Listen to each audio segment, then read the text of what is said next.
सो hi guys, notification आ गया है CLAT का भी और एनएलयू दिल्ली का भी।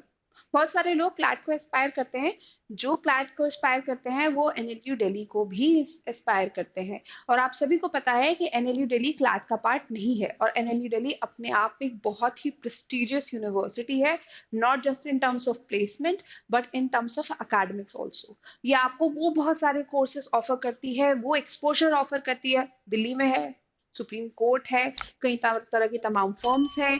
जिन्हें रिसर्च या अकेडमिया में जाना है वो सारी फैसिलिटीज भी अवेलेबल है। तो NLU Delhi is one of the top most priority उस हर स्टूडेंट का जो कि एलएलएम के लिए प्रिपेयर कर रहा है। तो इन एनी केस आप एनएलयू दिल्ली को इग्नोर नहीं कर सकते हो।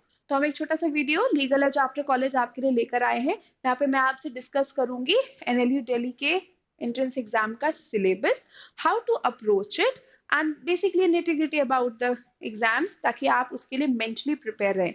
आई होप आप ऑलरेडी प्रिपेयर हैं। तो चलिए शुरू करते हैं।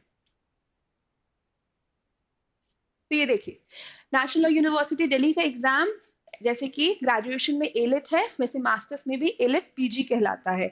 इसकी नोटिफिकेशंस आ चुके हैं। लास्ट डेट जो है आपके एग्जाम फॉर्म सबमिट करने की, दैट्स 18 नवंबर।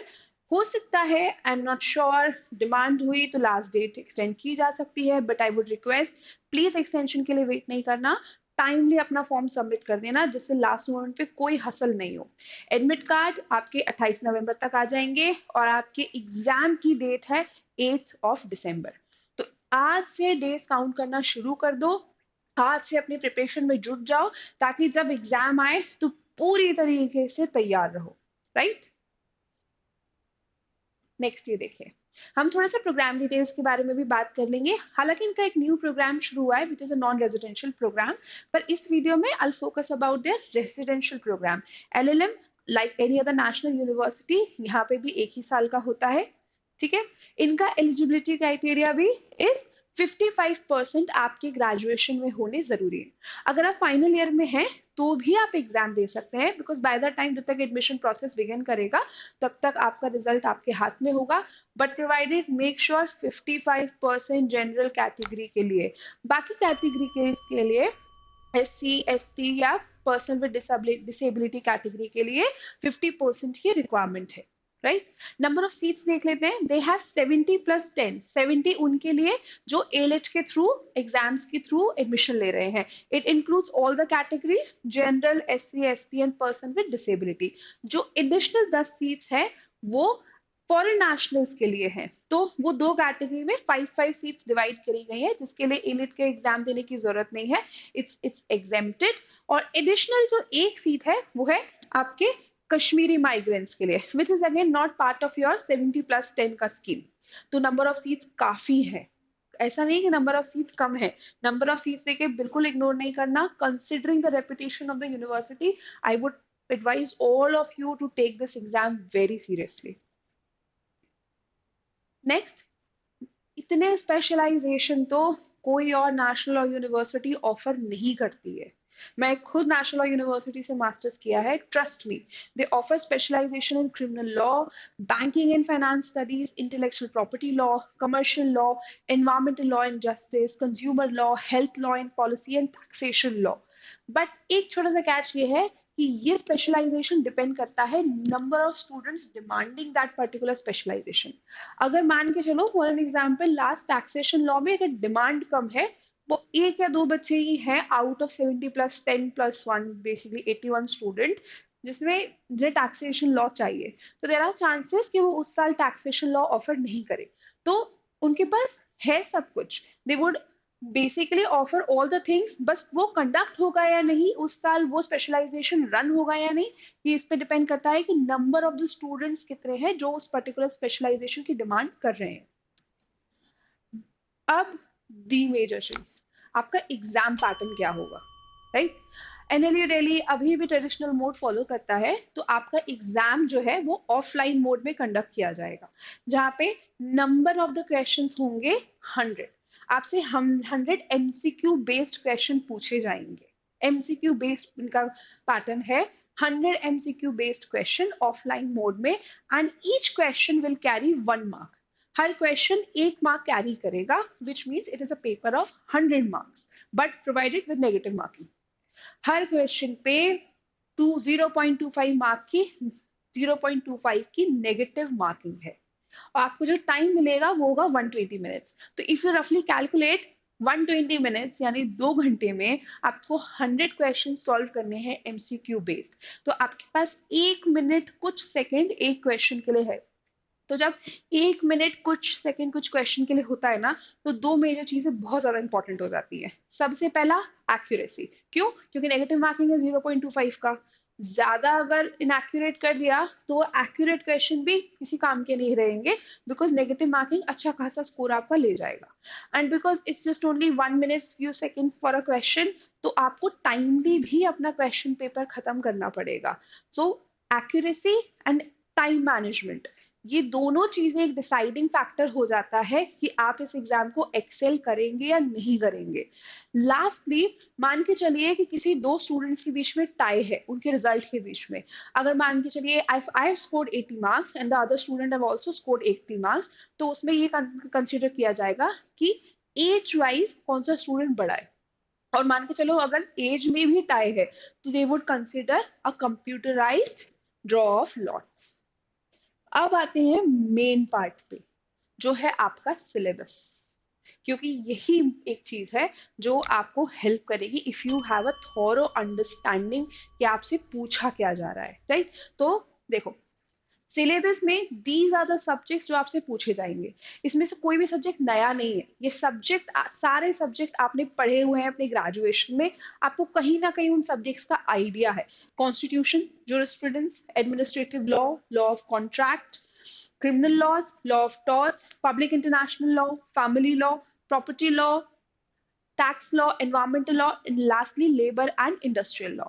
बस यहाँ पे दिमाग थोड़ा सा ये चलाना है कि आपको ये देखना है कि इसमें से कौन से सब्जेक्ट ज्यादा पूछे गए हैं, कौन से सब्जेक्ट्स कम पूछे गए हैं। उसी को ध्यान में रखते हुए आपको अपनी पूरी प्रिपरेशन स्ट्रैटेजाइज करनी है। अब मैं आपको बताती हूँ कि जब मैं प्रिपेयर कर रही थी तो मैंने अपनी प्रिपरेशन कैसे स्ट्रैटेजाइज की थी। ये देखिए, मैंने अपनी प्रिपरेशन को स्टेप्स में डिवाइड किया था। तो जो मेरा सबसे पहला दी मोस्ट इंपॉर्टेंट स्टेप था वो था प्रीवियस ईयर क्वेश्चन एनालाइज करना। क्योंकि प्रीवियस ईयर क्वेश्चन एनालाइज करके आपको ये पता चलता है कि किस सब्जेक्ट्स में से सबसे ज्यादा क्वेश्चंस आए। भाई सबसे ज्यादा क्वेश्चन कॉन्स्टिट्यूशनल लॉ से आते हैं, उसके बाद ज्यूरिस्प्रूडेंस से आते हैं। कॉन्ट्रैक्ट लॉ और क्रिमिनल लॉज काफी सफिशिएंट अमाउंट ऑफ क्वेश्चंस आपकी कैरी कर लेता है। पब्लिक इंटरनेशनल लॉ से भी सफिशिएंट अमाउंट ऑफ क्वेश्चन आ जाते हैं। As compare to it, labour and industrial law, tax law, company law, property law, यहाँ से नंबर ऑफ क्वेश्चंस कम आते हैं। तो ये आपको पता चलेगा तब जब आप ये स्टेप 1 पूरा करेंगे, जो कि है आपका previous year question paper analyse करना। जब एनालाइज कर लोगे तो दो पार्ट्स में डिवाइड कर देना। आपको पता चल जाएगा आपके मेजर सब्जेक्ट्स कौन से हैं, माइनर सब्जेक्ट्स कौन से हैं। अगर मैं एक एग्जांपल दूं तो constitution would be one of the major subjects क्योंकि नंबर ऑफ क्वेश्चन ज्यादा हैं, and company law would be a minor subject क्योंकि नंबर ऑफ क्वेश्चंस उसमें से कम आते हैं। उसके हिसाब से आपको अपनी स्ट्रैटेजी बनानी है। तो जब स्ट्रैटेजी बनाओ तो उसे फेजेस में डिवाइड कर दो। मैंने उसे दो फेजेस में डिवाइड किया था। पहला फेज थोड़ा ज्यादा लंबा रखा था, जो सेकंड फेज है वो कंपैरेटिवली छोटा रखा था, क्योंकि फर्स्ट फेज में मैंने अपने सारे सब्जेक्ट्स कवर किए थे। कवर मतलब समझना कि वो सब्जेक्ट बात किस बारे में कर रहा है, वो सब्जेक्ट कहना क्या चाह रहा है। Once I done with my subjects, उसके बाद मैंने उन्हीं सब्जेक्ट्स का रिवीजन किया था और प्रैक्टिस किया था, जो कि है मेरा फेज, जहां आप रिवाइज करते हैं और ज्यादा से ज्यादा प्रैक्टिस करते हैं। यहाँ पे इंपॉर्टेंट चीज ये हो जाती है, जब आप अपने फेज 1 में होते हैं और आप सब्जेक्ट्स कवर कर रहे होते हैं, अपने नोट्स बना रहे होते हैं, तो आपका चॉइस ऑफ रीडिंग मटेरियल बहुत स्पेसिफिक होना चाहिए। अनलाइक अकेडमिक्स, आपके पास टाइम कम है, आपको बहुत स्मार्ट डिसीजन लेना है ये चूज करने में कि क्या पढ़ना है और क्या छोड़ना है। तो आपको अपना रीडिंग मटेरियल भी चूज करने में बहुत ही स्पेसिफिक होना पड़ेगा।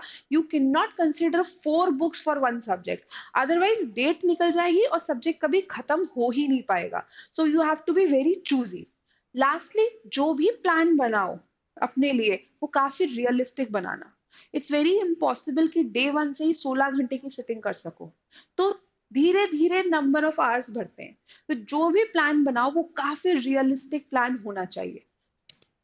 आगे देखो, फेज वन जो मैंने बताया था, जहाँ मैं अपने लिए सब्जेक्ट्स कवर कर रही थी। तो सब्जेक्ट कवर करते वक्त पहले मैंने अपना रीडिंग मटेरियल चूज किया। For an example constitution law. तो कॉन्स्टिट्यूशन लॉ के लिए मैंने एक बुक उठाई, पर्टिकुलर बुक।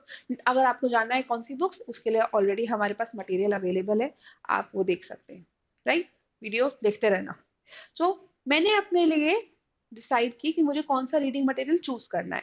मैंने एक कॉन्स्टिट्यूशन लॉ की बुक उठाई, मैंने पर्टिकुलर केसेस उठाए। केसेस कौन से हैं ये जानने के लिए भी हम आपके लिए जल्दी एक और वीडियो लेकर आएंगे, जहां आपको पता चलेगा कि आपको केसेस कैसे पढ़ने हैं और कौन से पढ़ने हैं। जिस दिन मैंने अपना रीडिंग मटेरियल चूज कर लिया, उसके बाद मैंने इन चीजों पे ध्यान दिया था। वो चीजें थी, मैंने अपने फंडामेंटल्स क्लियर करे, उस पर्टिकुलर सब्जेक्ट्स के प्रोविजंस, इलस्ट्रेशन, रीसेंट अपडेट्स और केसेस कवर किए। और ये सारी नोट मेकिंग करते वक्त मैंने वन लाइनर नोट्स बनाए थे। क्यों? क्योंकि जब आप रिवीजन करने बैठोगे तो हैवी हेफ्टी नोट्स हेल्प नहीं करेंगे। साथ ही साथ जब आप अपने लिए सब्जेक्ट्स कवर कर रहे हैं और नोट्स बना रहे हैं, तो बहुत ज्यादा इंपॉर्टेंट हो जाता है कि जब आपने प्रीवियस क्वेश्चन पेपर एनालाइज किए थे वो आप ध्यान में रखें। आप उन्हीं टॉपिक्स पे नोट्स बनाएं जिसके अराउंड अभी तक नेशनल लॉ यूनिवर्सिटी क्वेश्चंस पूछता आया है। एक ऐसा पर्टिकुलर टॉपिक या पर्टिकुलर एरिया जिसमें एनएलयू ने कभी डील ही नहीं करा, उस पे अपने 2 से 3 दिन देना is actually a waste of time. So be very smart while preparing कि किस एरिया को ज्यादा टाइम देना है। That is your phase one when you just cover the subject. Now come to your phase two. Phase two बहुत जरूरी है। Notes बना लोगे, रिवाइज नहीं करोगे तो कोई फायदा नहीं है। जब क्वेश्चन पेपर सामने आएगा तो समझ नहीं आएगा कि आंसर क्या है, क्योंकि कभी उसको रिवाइज ही नहीं किया था। तो अपनी जब टाइम ड्यूरेशन डिवाइड करो, तो तैयारी के साथ साथ रिवीजन के लिए सफिशिएंट अमाउंट ऑफ टाइम जरूर रखना। फेज टू में you go for revision. Revision करते वक्त वही वन लाइनर के नोट्स बहुत काम आते हैं। आप वन लाइनर होने की वजह से मल्टीपल टाइम्स वो रिविजन कर सकते हैं। हेवी नोट्स में ज्यादा टाइम देना पड़ेगा। राइट, नो रिविजन के बाद जो दी मोस्ट इंपॉर्टेंट चीज होती है वो है प्रैक्टिस करना। द मोर यू प्रैक्टिस, आपकी एक्यूरेसी भी बेटर होगी और आप टाइम मैनेज करना भी बेहतर तरीके से सीखेंगे। और जब हम प्रैक्टिस की बात करते हैं, यहाँ पे I would like to share something with you कि लीगल एज आफ्टर कॉलेज आपके लिए स्पेसिफिक बैचेस लेकर आता है, जहाँ पे आपको अपनी कंसेप्चुअल क्लैरिटी के लिए एक सपोर्ट मिलेगा through your classes, reading materials, doubt clearing sessions और अपनी फैकल्टी से यानी हमसे डायरेक्टली इंटरेक्ट करने का मौका। और प्रैक्टिस के लिए आपको मॉक्स और प्रैक्टिस क्वेश्चन पेपर्स दोनों मिलेंगे। तो इन सारे रिसोर्सेस को में टाइम इन्वेस्ट करने से बेटर है पोर्टल खोलो, एलएलएम का लीगल एज आफ्टर कॉलेज का ऑप्शंस देखो, एलएलएम पे जाओ, कोर्सेज ब्राउज करो, और कुछ भी डाउट होता है तो reach out to us, we are always available for you. Coming back to practice, जब प्रैक्टिस करो तो दो चीजों की प्रैक्टिस करो। नए क्वेश्चंस तो प्रैक्टिस करो ही करो through मॉक्स and practice papers. Previous year question papers भी प्रैक्टिस करो, क्योंकि कई बार पुराना पूछा हुआ क्वेश्चन ट्विस्टेड वे में, या उसके किसी क्वेश्चन का कोई ऑप्शन, उस ऑप्शन में भी एक नया क्वेश्चन डेवलप करके पूछ लिया जाता है। तो जब तुम क्वेश्चन एनालाइज करते हो तो ऑप्शंस पे भी ध्यान दो। That's how previous year questions paper are very important.